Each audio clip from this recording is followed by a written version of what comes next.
So we'll do the second part, which is really like the third part of the Sichot from yesterday, from Ki Tissa. בהפטרת פרשת תישא מסופר על אליהו הנביא. So the Haftarah was about Eliyahu. את שעשה כשהייתה עת צרה, what he did when there was trouble, שבא ככל עת צרה, which came like all the times of trouble, בגלל טשטוש הדעות ובלבול המוחות. Because people have confusion in their minds. Like the different, it's not clear what life is about, what they're supposed to do. אליהו הנביא אסף את כל נביאי הבעל בכל ישראל ואמר להם, עד מתי אתם פוסחים על שתי הספרים? So he gathered all the prophets of the Baal, talking a moment about the Baal, what were these prophets, and all of Israel, and he said to them, he brought them to the Carmel mountain, and he said to them, until when are you going to be, I actually translated this last week so that I would have it in English, but I remember the word, poschim is like, why are you dividing yourselves between two opinions, as it were, or two ways of looking at the world. So what was this Baal? Baal was the indigenous idol of the Canaanites. And when the Jewish people came into Eretz Yisrael, which is in and of itself is a very interesting story. How did they come in? The correct expression in English would be, why are you backing two horses in the same race? What? Why are you backing two horses in the same race? In the same race? Yeah. Okay. So that's a good metaphor for it. So this indigenous idol, when the Jewish people came in, they didn't do what they were supposed to do. What they were supposed to do, the Torah said, was to get rid of all the idol worshippers that were here. If somebody wanted to convert to Judaism, that was something else. But in principle, they could convert either as a people or as individuals. It's fine to take a ger from the 7 nations that were here. Cities. The reason is because the Torah says that they used to do. So they sort of merged into existing culture. And they were very, very affected by them. And by the way, it's not such a crazy theory to say that these Canaanites that were here at the time, many of them may have been the descendants of Abraham's converts. Many of them could have felt an affinity towards Judaism at some level, but they knew nothing of the Torah, and they kept their idols. So what was the Baal? The Baal was the general, it was basically like saying God, but specifically it was the god of rain. And this was so ingrained into Jewish culture, this idea of the Baal, that even at the time of the sages, this still existed. You have 2 types of fields. Fields that are called sdot shlachim. Shlachim means you take the water from a wellspring and you draw it through trenches in the earth to wherever you need it. That was the whole premise at the beginning of Moed Katan that they just finished a week ago, the Gemara. And the other type of fields, which are the majority in Eretz Yisrael, are the Sdot Ba'al. They're called the fields of the Baal. The Chazal called them like this. It's not like it was so entrenched, this nomenclature. So it meant a field that was watered by rain. So you had to pray to the Baal to get the rain. And certainly in the time of the prophets, this was a very, very strong part of the culture, and they couldn't get it out. I mean, the whole story of Bais Rishon, of the first temple period, is that there is so many foreign effects. It's pretty much like today, not that different. And people have so the Rebbe chooses this because it has so many parallels to our situation today. Ashlachot and parallels. It's really the same thing. So the Rebbe's question is unbelievable. Lichora, he says, why did he ask them, why are you still splitting yourself between 2 gods? What should he have said? why are you serving the Baal? Why do you go to the Baal's prophets? Why do you go to the Baal's temples? Why do you bring stuff to get rain? It's nonsense. That's what you think he should have said. This is such a simple question. I looked a little. I didn't have time to look a lot. I didn't see any commentary that asked this question. But it's such an obvious question. But the truth is, it's so obvious that you don't think about it. It's time now to quit the Baal. That's why we have all the problems that we have. And only serve Hashem. So come, let's proclaim together, Hashem, Havaya, is God. That's it. And not any of these Canaanite gods. So says the Rebbe, to really understand why Eliyahu made this proclamation, why you're serving two gods, and not why did he not say, let's get rid of the avodah zarah, the false god, the idolatry. We have to understand the difference of a false form of worship, and the state of serving two masters. There's the difference between them. It's not the same thing. Okay. In truth, it's impossible to understand how a Jew would actually serve an idol. To do full what we call avodah zarah doesn't happen for a Jew. We didn't find any Jews in the Greek temples worshiping many deities. It didn't happen in Rome either. Plenty of them in India. And in India, they don't serve the idols. They're separate. They don't buy that nonsense. There's an interesting statement that goes around theological circles. It says that it needs a lot of explanation. I don't have time to explain about it. To say it in a word, polytheism is an imperfect form of monotheism. Why? The simple explanation is because a polytheist simply sees what we call the different aspects of Hashem. He sees them more separate than we do. Meaning he doesn't say in the end this is all one. He can't make that last leap. And you can't really judge him for it. Why can't you really judge him for it? Because it's hard for the human mind to grasp. It doesn't understand why you need to, in the end, say that it's all one. Why you need unity. Why unity is a psychological need. It's a many things.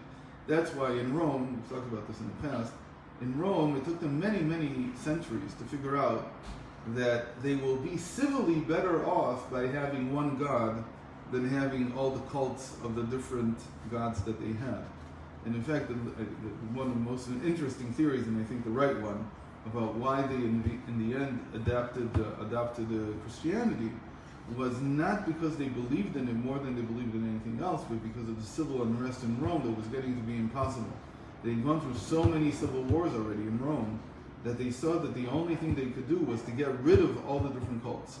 So they would outlaw everything, all the different idols, all the different temples of worship that they had there, and they would serve only one God. And so they had a choice then, we've talked about this, right? They had a choice basically between Judaism and Christianity, and they chose Christianity because they hated Judaism so much. They knew Judaism was better, but they couldn't stand the Jews because of everything that had happened in the land of Israel. A Jew cannot be connected.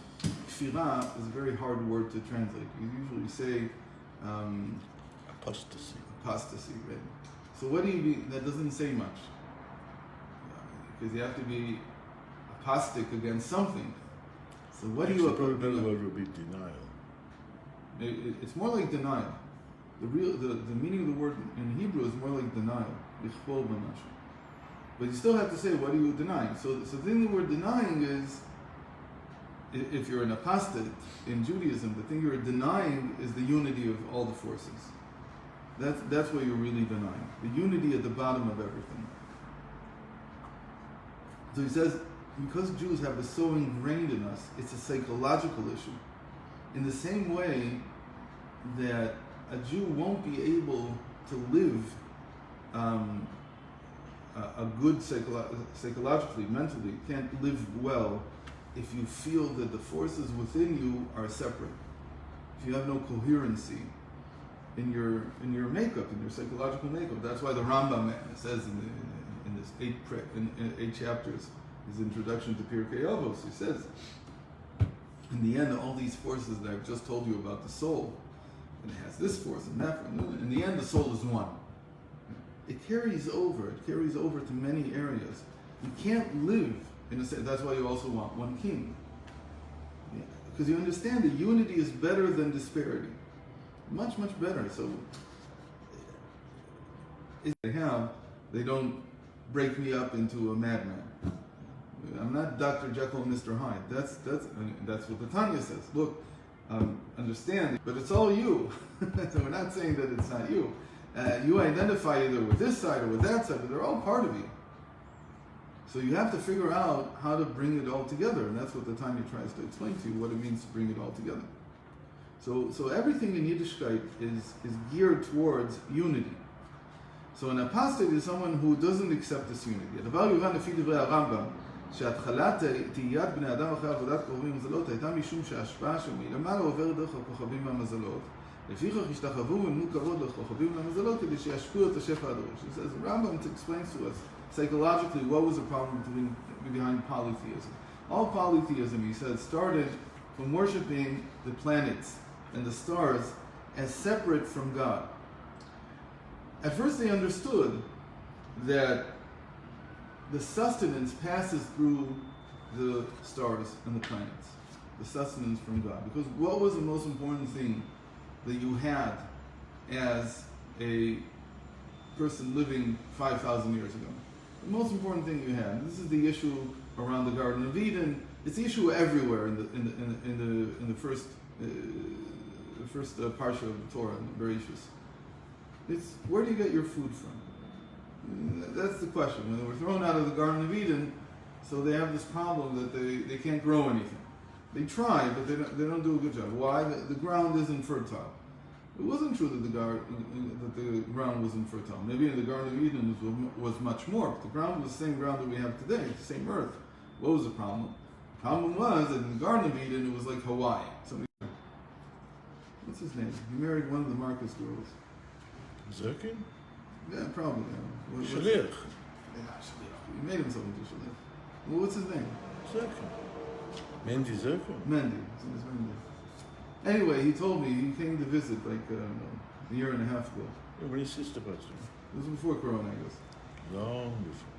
What? So long before. Too long. So he told me in Hawaii, you eat a mango, and if you drop the seed, which is pretty big, it's not a seed that can go into the ground. It just lies on it. He says you drop it somewhere, anywhere in your garden, and you better watch out because 3 weeks later you're gonna have the beginnings of a tree. You better want it there. He says whatever you do there, the ground just it's so fertile that there's no work. It's like unbelievable. So that was the problem that they had, that they would drop seeds or something and it would seldom sprout. Until Noach came along, then he figured out how to make a plow. And once he made the plow, he figured out that they knew how to make a little bit amount, but you need more produce. So Noach fixed that situation by creating the plow. So the whole story of the beginning of mankind is how do you get your food? There's only so much you can scavenge for and gather. So they knew that everything comes from the sun, from the moon. They saw the effects. They were very, very keen on looking at the effects. Farmers today don't care because they have plenty of sun, they don't need more. And water they irrigate from different places. So there's no issue. But the early people had a real issue with this. So they were very perceptive about how the different stars and planets affected the growth. And so they had this picture in their mind, which is certainly true today about the sun, but they also had it about the moon and about Venus and about all the other stellar objects they could see, that they affect what happens down here. So there's nothing wrong with that. It's a picture. It's a what we call a scientific theory. It's either right or wrong. I mean, about the sun, it's right. About the moon, not so clear, but it still exists to some degree. And that's what led to astrology. But their mistake was that they separated them from their source. So He said, I mean, that's like the scientific mind, right?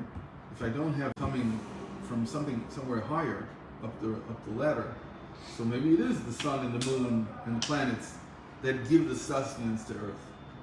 So that was, he says, that was the beginning of the mistake of polytheism. And so they worshipped the Kochavim and Mazalot, they worshipped the planets and the stars and the constellations. And they wanted them to bring their sustenance to them, right? So the Rambam says that's what they call the Talisman. It was a rock, it's basically a stone, that they said had some special qualities, and it could focus the sustenance coming down from that particular planet or constellation. Until eventually they made it into a temple, then you bring the stone, offerings. Sometimes it's just produce, but a lot of times it's your child, whatever else you do. And that's how the mind works. האמת היא שלמרות שההשפעה עוברת דרך הכוכבים והמזלות, אין לתת להם כבוד לפי שאינם אלא כגרזן ביד החוצב. So the great revelation of Abraham and the discovery of monotheism was that it's true. He didn't contest the science of the time, like we don't contest the science of the time. If what you believe now is that there are 4 basic forces in the universe, we accept it because we're not scientists. We're not going to open up a different lab and start contesting what science says. At most, we can take maybe sides in a debate, but we can't start from other principles and start developing a different science. It wouldn't make any sense. So what Abraham, though, discovered was that it's true that the sustenance passes through these constellations and these stars. The only thing is that they're not worthy of any attention. They're not worthy of any honor that you give them. Why? Because, he said, think about what you're saying. If this is scientific, and again, science of the time, science of our time, it's all the same, they have no ability to choose to do this. They're just another cog in this big machine called the universe. So they're not worthy of any honor. It's not going to change anything if you come and worship them. In fact, what are you doing by worshiping them? You're missing the point of worshiping God. כפי שמוסבר בתורת החסידות, ההבדל בין אב ואם, so now he comes into the biggest issue here. So how is this different? How is honoring the constellations and the planets different than honoring your parents? So it's explained in Chassidus, and here he only gives a little bit of the discussion, but this is a very important discussion. What's the difference between the stars and the constellations? שלא זו בלבד שלא נסבינו לכבדם, אלא אדרבה יש עבירה בדבר. כי האב והאם הם בעלי בחירה, ואילו כוכבים ומזלות הם כגרזן ביד החוצב. So what's the difference? The difference is that the mother and father have a choice. Why do we honor our parents, he says, that brought us into this world? Because they had a choice. What kind of choice did they have? So here, unfortunately, in Likutei Sichot, they don't go into this. The place where the Rebbe really discusses is what they write here, the famous Maim Rabbim, where he explains this. But this is a big, big issue in Chassidus. In the end, you come down to this understanding that, first of all, Chazal said this. It's a very interesting thing. Chazal say, Shlosha shutafim b'adam.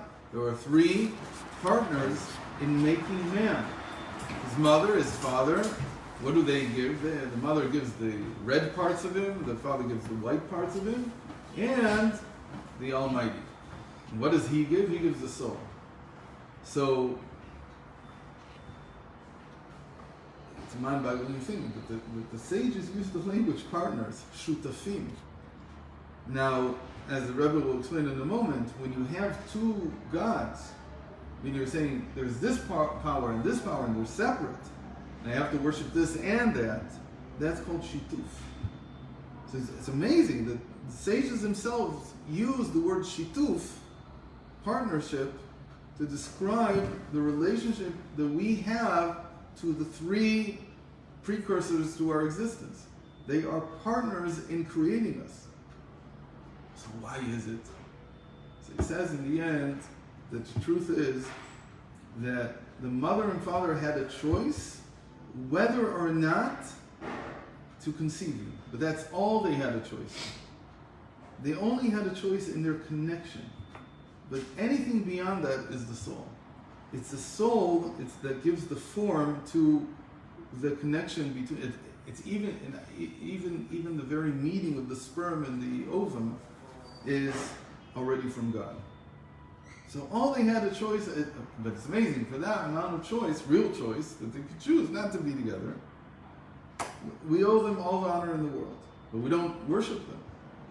And it's an amazing story in the Talmud about Dama ben Netina, who was a very wealthy merchant in Ashkelon, and the sages of the time needed to replace a stone that was missing from the Choshen. They went to him, and his father was asleep, and the key to the storeroom was under his father, and he wouldn't wake him up. So they waited, and then they raised the price. They thought he was playing games with them, whatever. And in the end, they left. So after his father woke up, he ran he went to get the stone and ran after them. And he caught up with them. And they said to him, so we'll pay you the last price that we offered, which was much, much higher than the first price. He says, no, I don't want to get any reward for honoring my father and not waking him up. So after that they said, if you want to learn what honoring your parents is, you have to go to Dama ben Netina. The problem is that the rest of the story is usually left out. The rest of the story is... That's all, another story about him. But the rest of the story, the real important part of the story is that after his father passed away, he made his grave. He put a slab on it, a stone, whatever. He worshipped there. So now you begin to understand why. Because he couldn't understand this delicate difference between worshipping Hashem and only honoring your father and your mother. For him, what he did with his father and mother, say the sages in the end, is we later learned, we didn't know this when this happened, but we later learned that the reason that he honored his father so much was because he worshipped him. It wasn't normal honor. It's not what we call kabel tavicha v'timecha. This says, he doesn't bring the story, but it's one of the simple proofs. The Eibschitz, Rebbe Eibschitz writes in one of his books that that's the reason why honoring your parents is not one of the 7 mitzvahs of the non-Jews, because they can't tell the difference. It's too dark. It's too delicate. Today maybe they could tell the difference, but back then it was impossible for them to tell the difference. If you told them to honor your mother and father, it would be like worshiping a constellation. It's an amazing thing. So, how much time do we have? We have some time, no? Do you want to go? I'm done with the meeting. Okay, so let's try to finish a little bit more. נתינת כבוד והשתחווה לקרובים ולזולות היא עבודה זרה שהיא מן העבירות החמורות, כאמור בגמרא.